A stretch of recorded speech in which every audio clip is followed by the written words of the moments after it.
before and after. Yes, before, and we'll see what the after on the way back.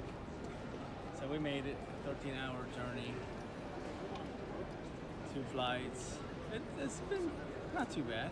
I can't complain, really. Uneventful, good food, and we're here. We made it, man. I'm going to give you an update on our journey to Istanbul to start the hair transplant. Today we went out and had our consultation, or I did have my consultation. Did blood work and tested for hepatitis C, B, and HIV. I'm assuming they do that so they don't want the technician and the doctor working on somebody that's infected with something bad. Everything passed, everything cleared. We talked about how many units of DHI, which is direct hair implants. What the difference is they remove the hair follicles out of the back or the donor area, and then they technician prep them in some kind of an injector, and the doctor she will take the injectors and just snap, boom, boom, boom, boom, boom. They move really fast. The nice thing about it is that you don't have to worry about the original method, where they have to remove the hair follicle, puncture a hair, and then take that follicle, put it into the new location. Problem with those is they can go crooked, they can go too deep or shallow. Some of them might not make it or survive, where this direct implant is very successful. And the other nice benefit of that is the recovery time. So obviously you're not taking a chunk out of your skin and putting a follicle and hoping that thing will grow and stay there.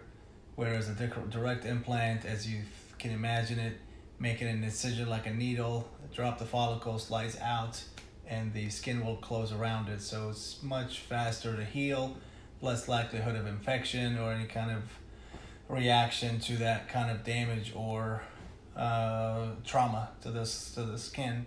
So tomorrow morning I'm scheduled for pickup at 7:30 a.m. to go to the hospital, the hair transplant clinic, where we will start with the procedure. They're going to shave the back of my head, not very short, I guess really short, so they can see the hair follicles to remove them. And they're going to shorten my top hair, I think, just a little bit. That's another benefit of doing a DHI, is that you don't have to shave the area where you're doing the implants, whereas the original ones you have to shave it bald, which recovery time is longer. And plus, you don't want to say I want to go back to work in a week. I don't want to have my head all bloody and nasty looking. I'm not trying to advertise I'm doing a hair transplant, not that it's a secret or something bad. I just don't want to talk to everybody in the office about what I'm doing. So, how do I feel? I guess a bit nervous. It's the nice thing about, I guess, doing a hair transplant is that you're not really going under anesthesia, so you don't have the risk of complications with that. You are, however, having a numbing, injections going through the donor area and the top of the head where the implant's going. There is some intrusion or cuts or incisions into the body that there's a chance for infection, but they'll bandage the whole donor area. They'll give me antibiotics, painkillers, and the procedure should take about 6 to 8 hours. I think they're going to do about 3,000 to 3,500 units. They think that should cover this weak thin area up here that I've been struggling with and the back of my head. And that should fill all that in. That's the word. Obviously, after we do the procedure, the recovery time, you guys get to see the whole journey of how this is going to work out.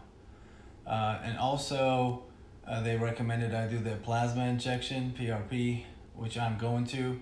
Obviously, I didn't make the trip all the way here, spent the money to stop short of doing the plasma injection. So I'm gonna go all in. Hopefully, this will result in the hair growth in the areas that I really want to give me my full hair that I used to have.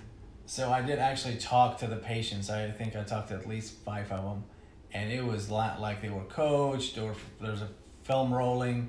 I actually caught them into the lobby or in the transport vehicle, and I asked them questions, and they were very honest and helpful. So they said, "Don't worry, go for it. Yeah, you'll feel some pain when they numb your, the donor area, but you'll be fine." And the other thing I've noticed, there are a lot of people put on YouTube swelling. So the doctor gave me the advice today. He said we recommend that the first 2 nights you sleep on your back, and that's because of all the punctures in the skin allows the anesthesia to seep out into that area. If you sleep on your side, it probably will puddle into that side of your face, and you'll have swelling.